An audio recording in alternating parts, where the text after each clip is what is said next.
Fala galera do canal, seja bem-vindo para mais um vídeo. Hoje eu tô aqui com o meu parceiro Samuel, ele tá lutando aqui para não fazer esse vídeo para vocês, porque ele é muito famoso, então tipo, ele não gosta de aparecer no canal pequeno.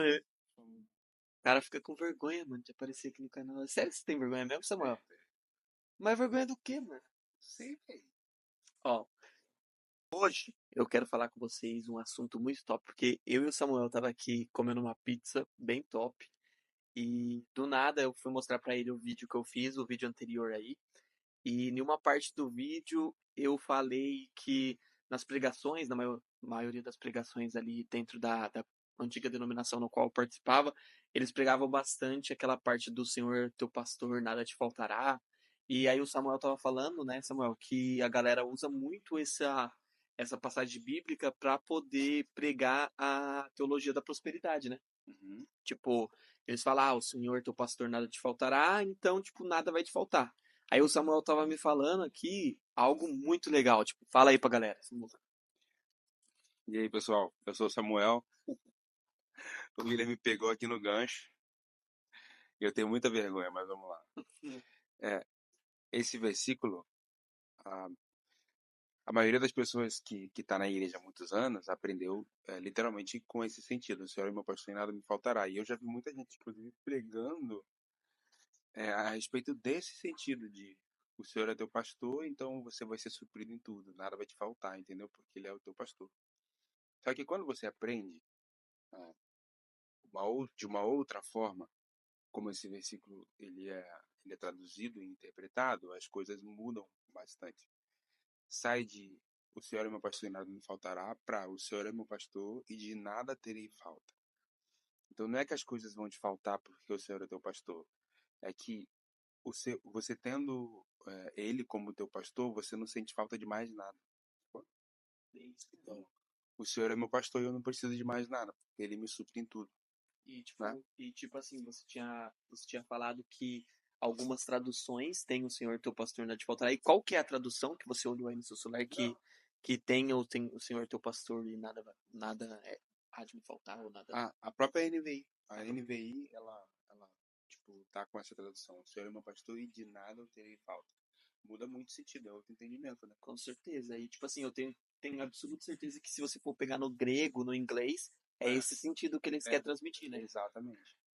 Exatamente, não tem a ver com você ser suprido nas tuas faltas. Até porque não faz sentido. A gente vê pessoas que estão na igreja há 20, 25, 30 anos e tem falta das coisas em casa. Conheci muita gente muito usada por Deus e etc, mas se você chegava na casa, a pessoa tinha muitas dificuldades. Então, estaria em contradição com esse versículo, né? Então, não tem a ver com ser abastado. Tem a ver com a presença do Senhor suprindo tudo que você necessita, entendeu? Muito, muito forte, galera. Muito forte mesmo. E, tipo, outro assunto também, bem legal, que a gente estava conversando aqui na mesa, foi eu contando para ele, mostrei o vídeo anterior, e eu falei a respeito da Santa Ceia, né? E a gente colocou um podcast aqui. Qual que é o nome desse cara? Do pastor? Do pastor? Pastor Paulo Borges Júnior. Foi primeiro podcast que ele participou no Dizascope. Cara, tipo, a gente tava assistindo aqui esse podcast e, meu, o cara falou umas coisas aqui que abriu a minha mente assim 100%. E eu vou deixar o Samuel falar aqui para vocês um pouco a respeito desse assunto aí da Santa Ceia. O que o Paulo Borges aí falou um pouco aqui nesse podcast, ele vai trazer aí um assunto para vocês. Fala aí, Samuca. Dá aí um pente fino, assim, tipo, uma resumidinha do que ele falou aí no podcast. E, tipo assim, não só da Santa Ceia, mas também desse primeiro assunto aí que ele trouxe. O podcast, ele começa falando a respeito das nossas relações, né? E que nós temos que trazer a nossa natureza que nós temos em Cristo, de filhos, né? E apresentar ela para as pessoas que não conhecem a Cristo, para que elas venham a conhecer a Cristo. Então ele bateu muito no ponto de nós temos que apresentar para alguém que não está frequentando a igreja, que não se diz cristão, que está num caminho tortuoso e etc., que eles são nossos irmãos e por eles serem nossos irmãos, nós temos responsabilidade com a vida deles. Então, nós temos que chegar para eles, apresentar Jesus e apresentar para eles que eles têm um pai, eles podem não saber, eles podem saber e estar afastado, mas que eles são nossos irmãos, ao invés de nós chegarmos para eles e dizer que eles precisam aceitar a Jesus, eles precisam sair da vida que eles estão para aí eles serem nossos irmãos, né? Então a gente precisa primeiro apresentar a natureza deles, né? E Que já trazer eles eles de já volta. são irmãos, que eles É, já são filhos de Deus. exatamente. Então, até um exemplo muito forte que ele deu é a respeito da prostituta. Por que que o cara vai lá e o cara abusa da prostituta? Porque ele não enxerga ela como irmã, né? Ele enxerga ela como Vai satisfazer. alguém que não, alguém que seduz ele. Então a culpa é dela, não é dele, dele ir lá e cometer esse pecado. Então ele passa a ser vítima ao invés dele ser o responsável por trazer ela para Cristo, né?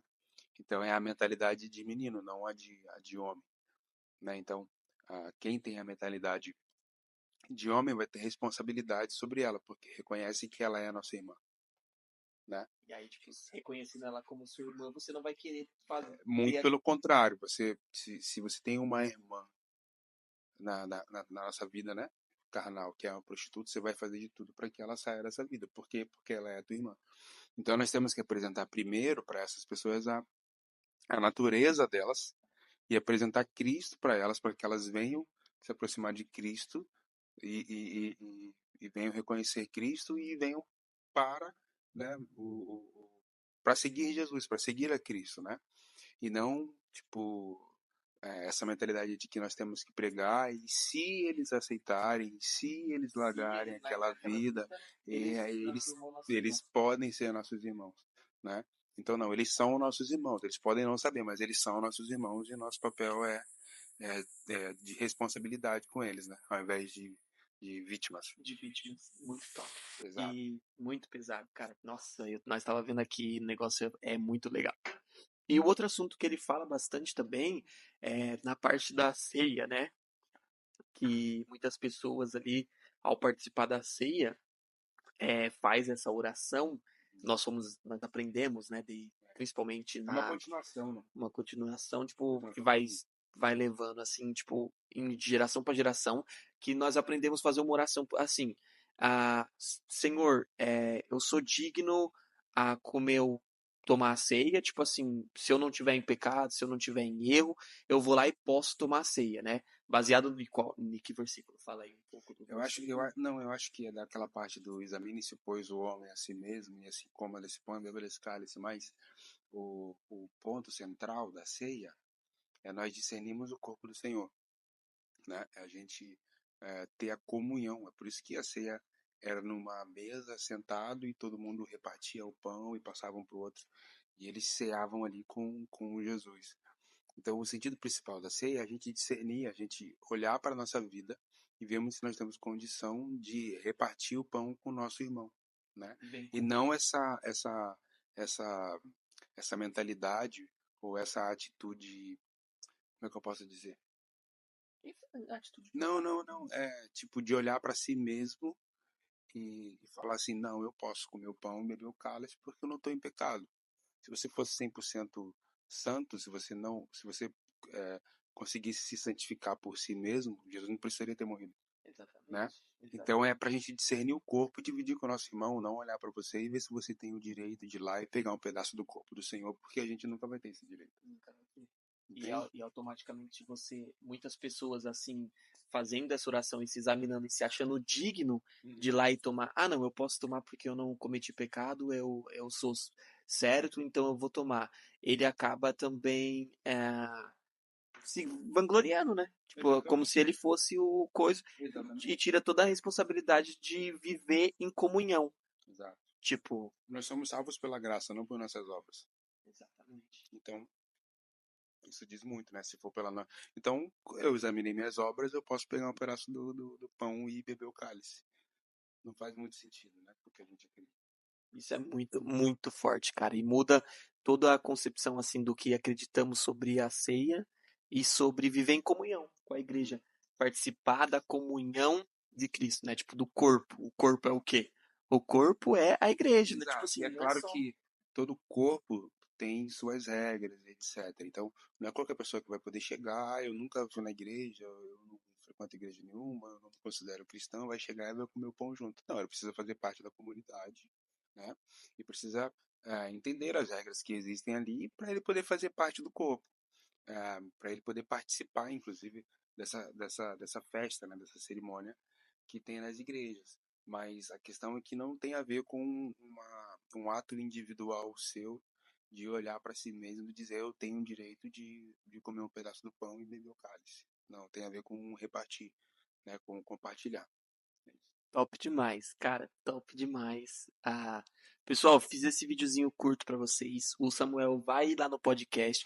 É só porque nós estava aqui querendo gravar um conteúdo e sentado na mesa aqui, Deus trouxe esse assunto e a gente queria fazer um vídeo pra vocês hoje, porque eu prometi pra vocês que eu ia postar todos os dias. E o Samuca veio aqui e Uhum. graças a Deus que ele veio aqui e conseguimos tocar em um assunto aí muito importante, que eu acho que é de grande relevância para nós cristãos. E valeu, Samuca, por estar aí. Nossa, toquei no seu joelho machucado de novo. Joelho machucado em toda hora. Toda hora eu dou um tapão. Fica tranquilo. Ai! Não bate no meu joelho, cara! Bota uma fita Vamos quente, começar mano. o vídeo assim. Mas beleza, Samuel, Deus abençoe. E galera, se inscreve aí no canal, compartilha. E Samuca, mais uma vez, tamo junto. Valeu. Valeu, espero ter compartilhado tudo certinho, da maneira como esse assunto merece ser tratado, né? E perdoa se a gente em algum momento, né, falou alguma coisa que pudesse ser, tipo assim, ofendeu as pessoas, porque muita gente tem algumas interpretações que, por mais que elas não sejam verdade, muitas pessoas, como aprenderam e ouviram desde muito tempo, acreditam como sendo verdade, né? Verdade absoluta. Mas a gente tem que questionar, estudar, examinar a Bíblia, examinar as Escrituras. E, cara, tipo, o Samuel trazendo esse assunto é um assunto que eu vou estudar bastante, Exato, porque é algo que eu preciso aprender também. exato. Igual eu falei pra vocês no vídeo anterior, galera, eu tô em fase de aprendizado. Samuel é um dos meus mentores, tá me Legal. ajudando. E se Ele, você, por algum motivo, faz parte dessa pessoa que se sentiu ofendida, por favor, não fique bravo com a gente. Só pesquisa, vai atrás, né? Busca o conhecimento. Fala assim, não, isso aqui... Pode até pensar, isso aqui tá errado. Vou atrás, vou pesquisar para ver que tá errado. Pronto, se exatamente. você examinar, a gente já ganhou tudo. Né? Não tem a ver Exatamente. com a gente, tem a ver com a palavra A palavra sendo espalhada. sendo discernida, né? Top demais. É isso, gente. Fiquem com Deus. Deus abençoe a vida de vocês e até a próxima.